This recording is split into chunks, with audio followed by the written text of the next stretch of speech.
Shalom, puji nama Tuhan. Berjumpa kembali minggu ini, saudara-saudara yang siap untuk berkomunitas di dalam Tuhan. Mari saya ajak kita untuk membaca bersama dalam Yohanes pasal 15 ayat yang ke-12. Wah, saya yakin saudara senang ayat ini. Firman Tuhan berkata, inilah perintahku, yaitu supaya kamu saling mengasihi, seperti aku telah mengasihi kamu. Wah, ini loh Pak, esensi ikut Yesus, saling mengasihi, bagus, hebat. Hidup harus jadi berkat, jadi dampak Pak.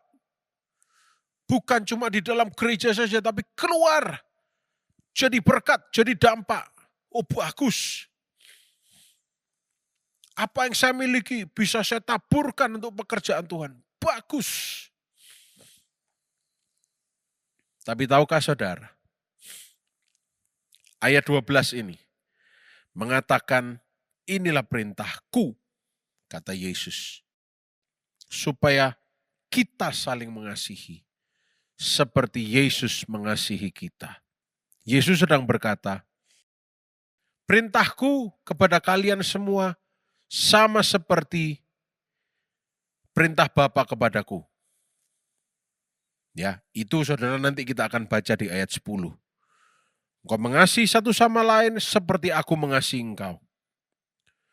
Aku memberikan hidupku bagimu, engkau berikan hidupmu bagi banyak orang.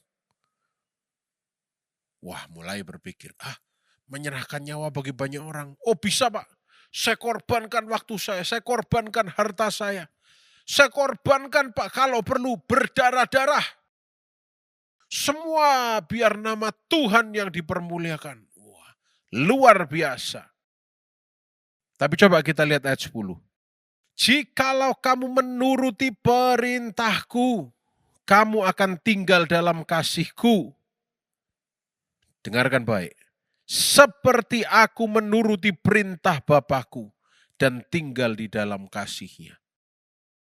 Ternyata di dalam saling mengasihi ada satu unsur yang mendasari mengapa kita itu mengasihi, yaitu T-A-A-T, taat. Hidup taat dengar-dengaran akan firman Tuhan. Kasih itu hebat. Saling mengasihi jadi dampak hebat. Tapi taat enggak kita ini? Di sini enggak ada, di kutub utara yang banyak. Banyak yang hidupnya itu tampak di luar itu saling mengasihi. Hidupnya itu jadi dampak di luar. Tapi enggak bisa taat. Di dalamnya itu ternyata sifatnya rebellious.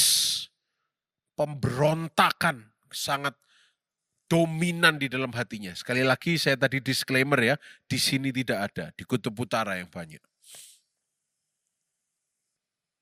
Di luar mengasihi, yuk. Tapi di dalamnya tidak bisa taat. Nanti sedikit-sedikit di luar, oh ya baik, shalom puji Tuhan ya. Kelihatannya wah ini membawa damai, ini hebat orangnya, memang anak Tuhan luar biasa. Tapi di baliknya, iya kemarin pendeta-pendeta di gerejaku itu bagaimana ya? Begini dan seterusnya. Nah ini yang namanya Pak ini, ya. Nanti namanya siapa? Pak Herman dicatat-catat ya. Pak Pendeta Muda Herman, wah ini luar biasa melayani. Tapi kok nggak pernah KKR Pak Herman misalnya. Nggak taat. Mengasihi di luar tapi di dalam nggak taat. Di dalam itu hobinya klasa-klasi. Di dalam ini maksudnya intra diri sendiri. Dan intra lingkaran terdalam. Nah ini yang kata firman Tuhan, ini bukan kasih. Kenapa? Karena kasih itu aku mengasihi Bapakku, aku taat. Taat karena kasih, kasih karena taat. Mari biar minggu ini kita mengasihi.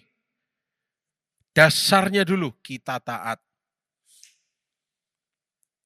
Kita taat kenapa? Karena kita mengasihi Tuhan. Jangan nanti sedikit-sedikit, oh iya, ini pendeta-pendeta di gereja, Wah, apalagi gembalanya ini, wah lihat. Nah itu untuk apa? Bukan urusan kita. Urusan kita itu karena kita mengasihi Tuhan. Kita mengasihi Yesus. Kita taat. Jadi dampak bagus. Tapi yang lebih bagus daripada itu, taat saat tidak ada orang yang melihat. Saya berdoa, kita bukan hanya pendengar, pembagi firman, tapi kita menjadi pelaku firman. Bahkan saat tidak ada yang melihat sekalipun. Karena kalau cuma untuk dilihat orang, itu namanya people pleaser. Itu namanya personal branding. Tuhan paling gak suka karena itu seperti orang Farisi, ahli Taurat. Itu fasik di hadapan Tuhan. Tapi saat orang tidak lihat, oh kita taat, kita menjadi pelaku firman. Dan itu tanda bahwa kita mengasihi Yesus. Selamat belajar taat seumur hidup sebagai tanda kita mengasihi Tuhan. Dan mari kita mengasihi, saling mengasihi dengan cara taat pada firman Tuhan. Selamat berkomunitas, Tuhan Yesus memberkati.